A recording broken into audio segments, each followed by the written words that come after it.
प्रिय विद्यार्थियों, MP scientia में आपका एक बार फिर से स्वागत है।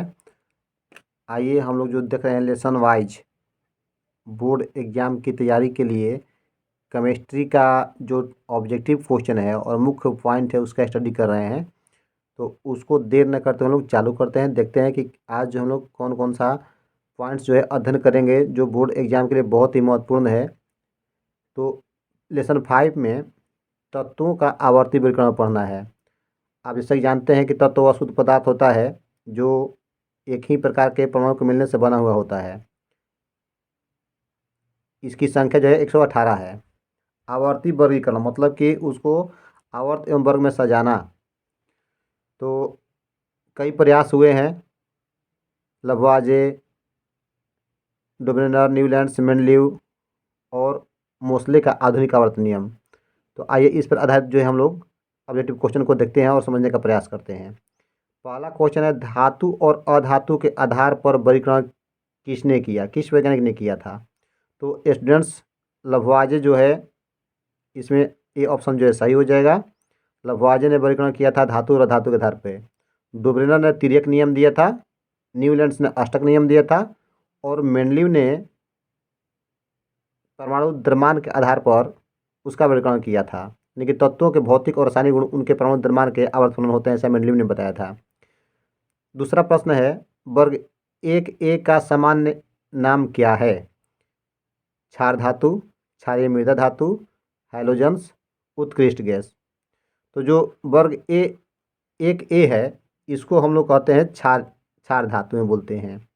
वर्ग 2 को बोलते हैं क्षारीय मृदा धातु। वर्ग 7 जो है उसको बोलते हैं हैलोजन्स। और जो उत्कृष्ट गैस है वो 18 में होता है, यानी कि शून्य वर्ग में होता है। उत्कृष्ट गैस को निष्क्रिय गैस ही बोलते हैं। तीसरा प्रश्न है कि आवर्त सारणी के क्षैतिज कतारों को क्या कहते हैं। बहुत ही महत्वपूर्ण प्रश्न है यह है। तो क्षैतिज कतारों को क्या कहते हैं। तो वर्ग, आवर्त, संयोजकता, इनमें से कोई नहीं। तो स्टूडेंट्स आप सोच के बताइए कि क्या होगा। तो इसमें होता है क्षैतिज कतारों को कहते हैं आवर्त और आवर्त की संख्या है 7। चौथा प्रश्न है कि आधुनिक आवर्त नियम के अनुसार तत्वों के गुण आवर्त फलन होते हैं किसके। परमाणु द्रव्यमान के, परमाणु संख्या के, परमाणु आकार के, धातुई गुण के। तो परमाणु संख्या के आवर्त फलन होते हैं, ऐसा मोसले ने बताया था। पांचवी क्वेश्चन है कि आवर्त सारणी के किसी वर्ग में ऊपर से नीचे आने पर तत्व का धातुई गुण क्या होता है। तो ऊपर से नीचे आने पर धातु गुण बढ़ता है, घटता है, और तो क्या होगा इसमें कि कोई नहीं। तो इसमें होता है बढ़ता है।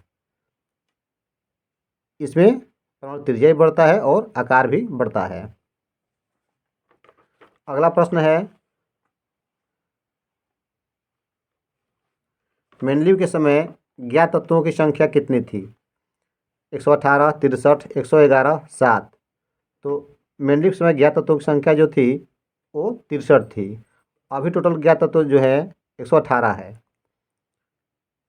आवर्त सारणी के शून्य समूह का तत्व कौन है। ये VVI है, टिक कर लीजिए, आज ही बिल्कुल मिला लीजिएगा, ये एग्जाम में आना आएगा ही आएगा। तो आवर्त सारणी के शून्य समूह का तत्व कौन है। H, HeO, chlorine. तो हीलियम जो है आवर्त सारणी के शून्य समूह का तत्व है। इसका कोड है, याद कर लीजिए स्टूडेंट्स, हेने आके जीरे, हेने आके जीरे, हे ने आ के जी रे। मतलब हे से हीलियम, ने से नियॉन, एआर आर्गन, के क्रिप्टॉन, जी जेनॉन, रे रेडॉन। ये जो है निष्क्रिय गैस है जो किसी से अभिक्रिया नहीं करते हैं, इसलिए इन्हें उत्कृष्ट गैस भी कहते हैं। नेक्स्ट क्वेश्चन है कि कार्बन किस वर्ग का तत्व है। 2A, 3A, 4A, 5A। तो कार्बन C6 नंबर पे है। बांटते हैं इसको तो 2,4 आता है। तो 1 2 2 इसमें सेल है, तो दूसरा आवर्त हो जाएगा। आवर्त की संख्या जो होती है वो सेलों की संख्या बराबर होती है, तो आवर्त 2 हो जाएगा। और वर्ग जो है अंतिम कक्षा में 4 इलेक्ट्रॉन है, इसलिए जो है ये हो जाएगा 4A। सी ऑप्शन सही है। आधुनिक आवर्त सारणी में आवर्त संख्या कितनी है। तो जो आधुनिक आवर्त सारणी है इसमें आवर्त की संख्या जो है 7 है और वर्ग संख्या 18 है। निम्नलिखित में से कौन उपधातु है? तो जो धातु और अधातु के बीच के गुण दर्शाता है उसको उपधातु बोलते हैं। तो आर्सेनिक जो है वो उपधातु है। सोना जो है मुक्त अवस्था में पाया जाने वाला धातु है। कार्बन जो है अधातु है। 11वां प्रश्न है कि आधुनिक आवर्त सारणी को कितने ब्लॉक में बांटा गया है? तो 2, 3, 4, 1। तो 4 ब्लॉक में बांटा गया है। वो 4 ब्लॉक है SPDF। तो स्टूडेंट्स बहुत ही रिवीजन की दृष्टि से महत्वपूर्ण ये सही प्रश्न है। ये 5 पार्ट का रिवीजन हो गया। चलिए 6 पार्ट में चलते हैं और महत्वपूर्ण टिपिकल प्रश्न को देख लेते हैं। प्राकृतिक संसाधन का प्रबंधन।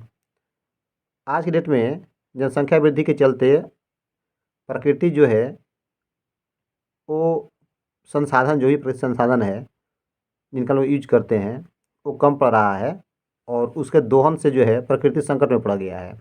इसलिए इसका प्रबंधन, मैनेजमेंट जो है बहुत ज़रूरी है। आइए इससे संबंधित प्रश्न को देखते हैं। क्योटो प्रोटोकॉल किस देश में हुआ? अमेरिका, भारत, जापान, चीन, कौन सा होगा बताइए? इसमें होगा जापान, क्योंकि क्योटो जो है जापान का एक शहर है और यह जो हुआ था 1997 ईस्वी में हुआ था। यूरो 2 का संबंध किस प्रदूषण से है? मृदा, वायु, जल, इनमें से कोई नहीं। तो यूरो 2 का जो संबंध है वो वायु प्रदूषण से है। ग्रीन हाउस गैस को कम करना था। तीसरा प्रश्न देखिए पूछ ही दिया, ये VVI क्वेश्चन है, टिक कर लीजिएगा इसको। इनमें ग्रीन हाउस गैस कौन सी है? CO2, मीथेन, H2O, सभी। तो देखिए जो ग्रीन हाउस गैस है मुख्य रूप से CO2 है और ये सभी, इनसे भी गर्मी बढ़ती है। तो D ऑप्शन जो है आपका राइट हो जाएगा। चौथा प्रश्न है कि गैप यानी कि गंगा एक्शन प्लान, गंगा कार्यान्वयन योजना कितना ईस्वी में लाया गया? तो गैप जो था 1986 ईस्वी में लाया गया था। 1997 में क्योटो प्रोटोकॉल हुआ था। 1917 में वन संरक्षण अधिनियम लागू किया गया था और 1947 में देश आज़ाद हुआ था। पांचवा प्रश्न है कि RRR मतलब 3R का फुल फॉर्म में कौन शामिल नहीं है? Reduce, recycle, reuse, redox. तो ये तीनों शामिल है, रिडॉक्स शामिल नहीं है। D ऑप्शन होगा। सरदार सरोवर बांध परियोजना किस नदी पर है? गंगा, दामोदर, नर्मदा, ब्रह्मपुत्र। तो सरदार सरोवर बांध परियोजना जो है गुजरात में है और ये जो है नर्मदा नदी पर है। बहुत ही प्रचलित है, इंपॉर्टेंट क्वेश्चन है। 7वीं में है गैर परंपरागत ऊर्जा स्रोत कौन सा है? कोयला, पेट्रोल, डीजल, पवन ऊर्जा। तो जो पवन ऊर्जा है वो गैर परंपरागत स्रोत है। नेक्स्ट क्वेश्चन है, कोयला तथा पेट्रोलियम है नाभिकीय ईंधन, जीवाश्म ईंधन, नवीकरणीय ईंधन, बायोगैस। देखिए कोयला तथा जो पेट्रोलियम है ये है जीवाश्म ईंधन है। चिपको आंदोलन बहुत ही प्रचलित है, जो वनों को बचाने के लिए किया गया था उत्तराखंड में। तो इसके नेतृत्वकर्ता कौन थे? मेधा पाटकर, अमृता देवी बिश्नोई, सुंदरलाल बहुगुणा, गंगाराम बिश्नोई। बताइए कौन होगा इसमें? इसमें होगा सुंदरलाल बहुगुणा।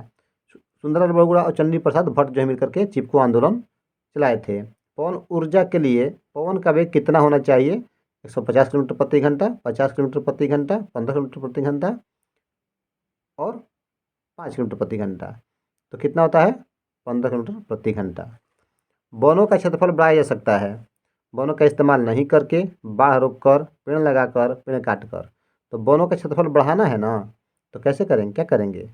पेड़ लगा करके बढ़ा सकते हैं। तो इस तरह से बहुत ही सिंपल प्रश्न पूछे जाएंगे, आप इत्मीनान से इसको देख लें। बड़े बड़े बांधों से होता है गरीबी, सूखा, वनों का विकास, सिंचाई के लिए जल की उपलब्धता। तो होता है सिंचाई के लिए जल की उपलब्धता। पर्यावरण संतुलन के लिए कितना प्रतिशत भूमि पर वन होना चाहिए? बताइए कितना परसेंट भूमि पर वन होना चाहिए? 9%, 21%, 33%, 78%। तो होना चाहिए 33% पे। तो आज टाइम को इतना ही। Thank you very much students. ये केमिस्ट्री का हो गया, अब नेक्स्ट वीडियो बायोलॉजी का आएगा। Thank you very much. इसे सब्सक्राइब और शेयर भी करें।